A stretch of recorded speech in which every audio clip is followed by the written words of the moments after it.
What is up? First to the floor. Pacers, Thunder, Game 6. Pacers destroy the Oklahoma City Thunder. It ended up being 91-108, 17-point game, but it was a 30-point lead in the fourth quarter. Frustratingly, the net rating protectors of the Indiana Pacers were not able to hold on, because I am very focused on making sure that the net rating of the 2024 Celtics is better than the 2025 Thunder. If not for that ridiculous game 4 against the Mavericks, where we lost by 38 points, this would not be a problem. And this should have been a 30-point loss for the Thunder as well. Spoonie was going to be here. Last minute, couldn't make it. So, fuck it. We'll do it live. Solo pod. We'll probably be back for another pod tomorrow to dive into a bunch of stuff. But, hang on. I just heard my stream pop up in another window, and it was my voice in my own ears, and it tripped me out. All right. Jalen Williams, SGA, coming off monster games. So, the net rating coming into tonight for the Thunder, Marine in the chat is asking, was 9.7, and the net rating for the Celtics last year was 8.6, and they lose by 17 here. I'm not sure how much that will actually impact it, like if that will take him a full point or not. I'm not, as you guys are very aware, me understanding how much that will impact the net rating is not going to happen, but it will definitely come down, hopefully below the 8.6 mark.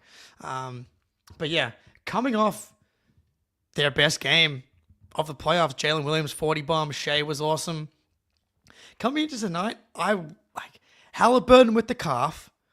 You know he's banged up. I thought he looked way better than I thought he could look, considering he was limping around the way he was in Game 5. He was a team high, plus 25.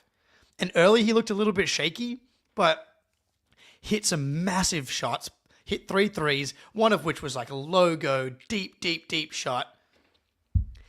But the thing that I thought that was the most impressive for him was he made 2 incredible plays, steals like on the perimeter, out on the wing, that he saved, kept in bounds, and they led to like massive buckets, while the Gainbridge Fieldhouse was going fucking berserk. He was really good. But a question we were talking about in the playback room is like, who's the finals MVP if the Pacers are able to pull this off? It feels like it's sitting there for anybody. You could tell me it's Halliburton. You could tell me it's Siakam. I might give it to Nembhard right now, but I know I'm biased when it comes to Andrew Nembhard. He's my guy. But he was incredible tonight. 5 for 7, 3 for 5 from 3, 17 points on 7 shots. Crazy efficiency for Andrew Nembhard, and the defense on Shai. Like TJ McConnell again. He's got a claim. I'm not sure I could give it to TJ, but he's been so fucking good in multiple games. Like, it's so funny he can only get so good efficiency-wise because he only takes 2-point jump shots. But 6 for 12 points, 9 boards for TJ, 6 assists and 4 steals. Are you kidding me, TJ McConnell? And the crowd just goes fucking crazy. Crazy. It's just absolute bedlam when TJ McConnell comes in and is like stealing inbounds passes. He's going at dudes, getting to the rim, had that filthy spin move in the second half, left to right. I want to say it was on Andrew Wiggins, left to right, spin, pull up. Man, Peyton Pritchard, grind TJ McConnell tape. I think Peyton Pritchard might be the better player, but Peyton Pritchard has not done what TJ McConnell has done in the finals against this defense. For TJ McConnell to still be able to play TJ ball against this defense this consistently, man, credit to him. Credit to that level of impact and like not letting, like being able to play his style still in the face of an historic defense, and especially an historic defense that's built off ball pressure and perimeter physicality. I just blown away by what he's been able to do at the highest level. I was skeptical that this could translate in this environment, but he was unbelievable. Siakam, solid. I think he really is there. He's like the second banana version of Tatum. He's like not going to score quite as much, obviously, and not going to initiate as much, but like he just is like a metronome all game long. He's given you a bucket when you need it. He's given you 13 rebounds tonight. He's playmaking a little bit. He's a really good help defender. He can hold up in isolation. Like, just ticks along and impacts the game possession after possession. Spicy P has definitely won me over in this playoff run. Was a guy that I was always lower on. I think a lot of Celtics fans, I've talked about this, anchored our opinions on Pascal Siakam back to that bubble series where Jaylen Brown took his lunch money and Pascal went on to have like a 12 or 13 game losing streak to the Celtics. He's really good, man. He's really, really good. And I think he's in like the same tier as Jaylen Brown. And what did they end up shooting? They didn't even go nuts from three. That's what's crazy. The Pacers ended up shooting 35.7% from three. They were hot early in the first half, but this was not a win that was driven by a Devil Magic 3-point shooting run. Like Miles Turner, 1 for 9, 0 for 3 from 3. The fact that they've been able to survive like some brutal Miles Turner games. Like we have a game 7. That's right, Tommaso. Apologies if I'm pronouncing your name incorrectly. We got the game 7. I can't believe this thing got to 7. Like coming to the series, Thunder in 5. Great run. It all started with game 1, and that just plants the seed for this to happen. And it planted the seed for tonight to happen. And even with the Halliburton injury, I was like, can they really pull this off? And they didn't just pull it off, man. They kicked the shit out of them.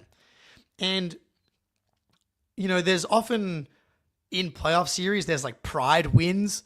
And then the following game, the team that's supposed to win just comes out and dominates. But those sorts of moments are typically reserved for when a team is up 3-1, where the Celtics show that they have a heart of a champion. They come out in game 5 and they show we're not going down. The Timberwolves in the series against the Thunder in the Western Conference Finals this year as well.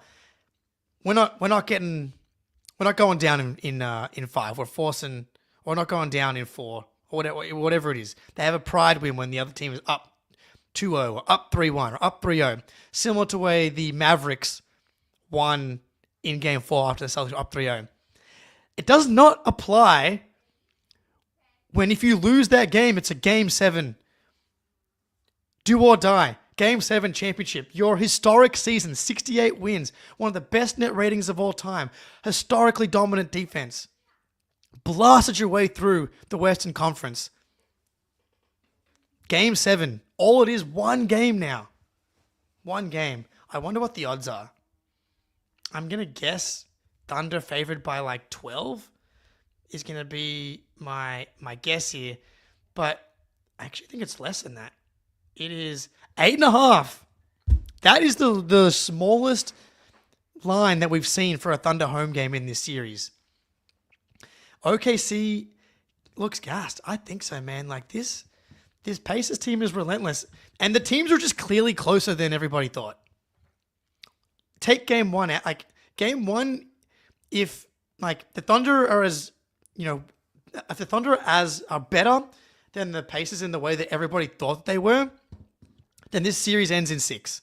Like that game 1 win buys you a fun series, and then the Thunder wrap it up 4-2. The fact that the Pacers now have 2 wire-to-wire Ws against the Thunder and another win in OKC, and even game 5, they cut that thing to 2.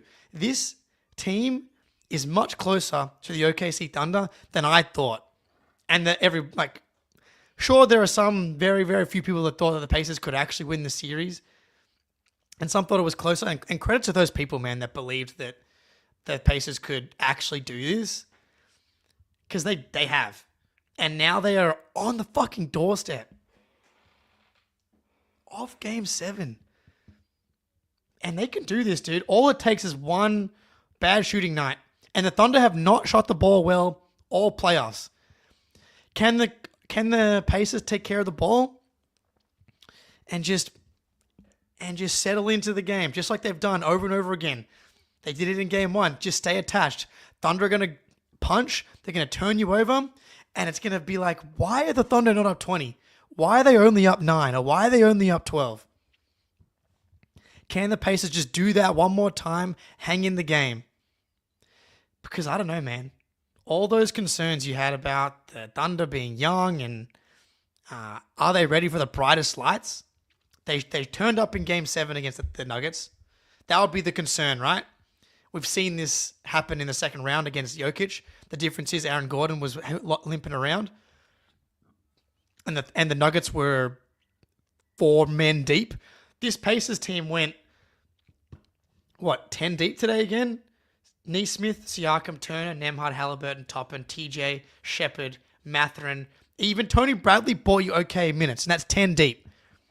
When Aaron Gordon went down, it was a death knell because the Nuggets were barely hanging on by a thread.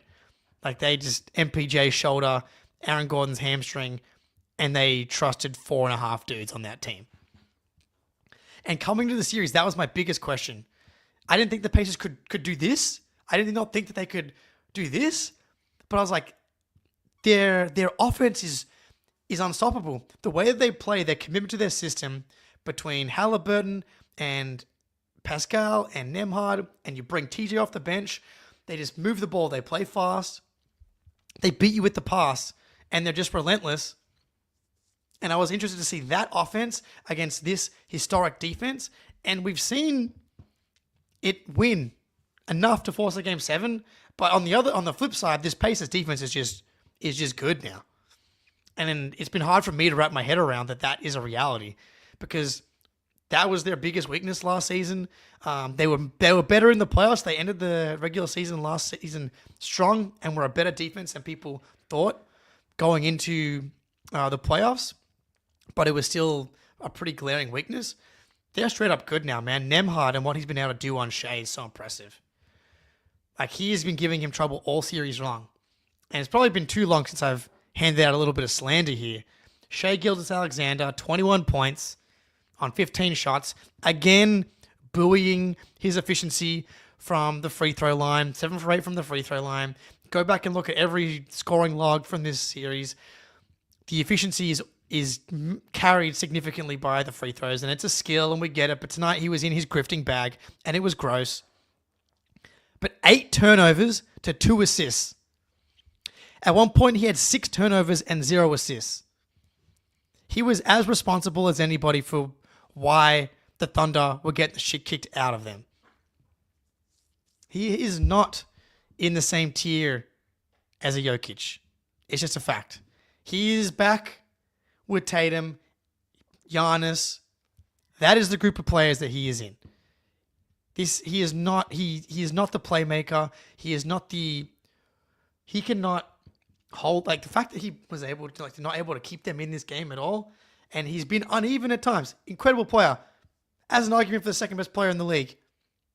But there's been enough games that, to me, show that he's not on that Jokic level. So much of their OKC offense is driven by their defense. Like J-Dub having that 40 bomb and J-Dub doing what he's doing.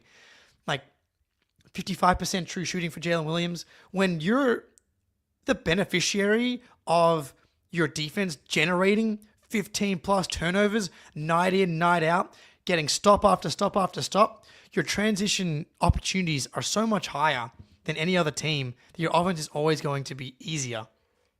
And I think that's a factor that's not taken into consideration when talking about J-Dub and Shai at times. But I thought it was a brutal Shai performance.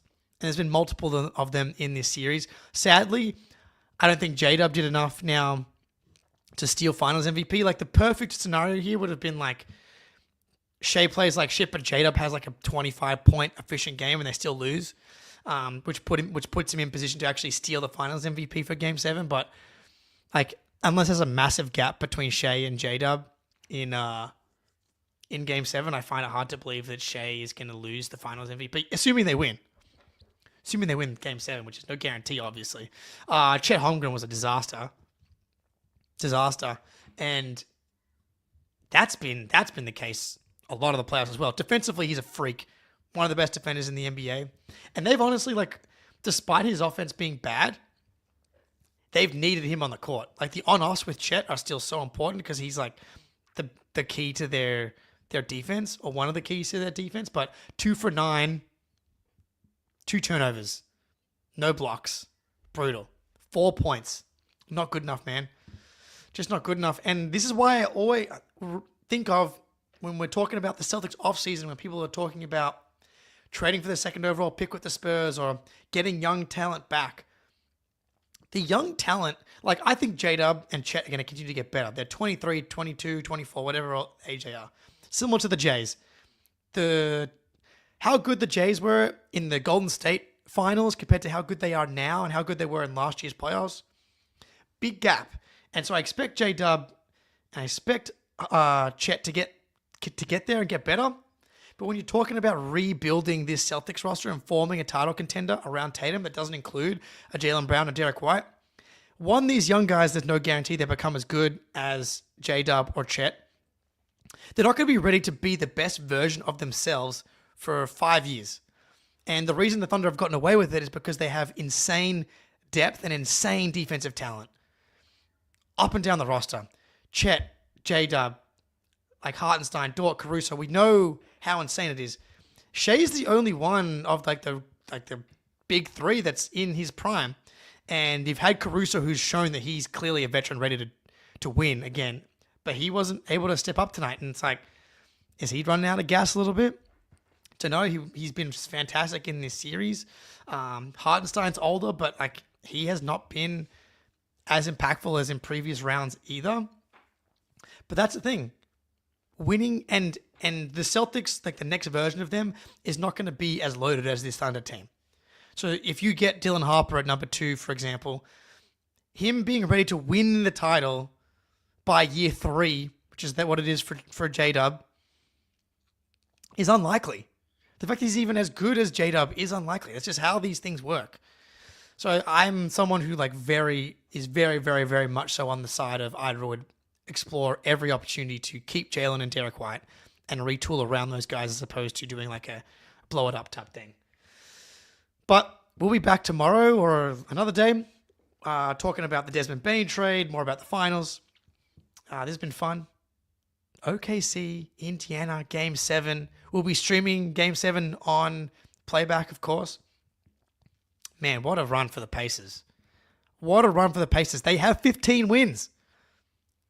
15 wins. 1 game away. 1 win. On the road. Whew. Yeah, home court advantage. We're going to see.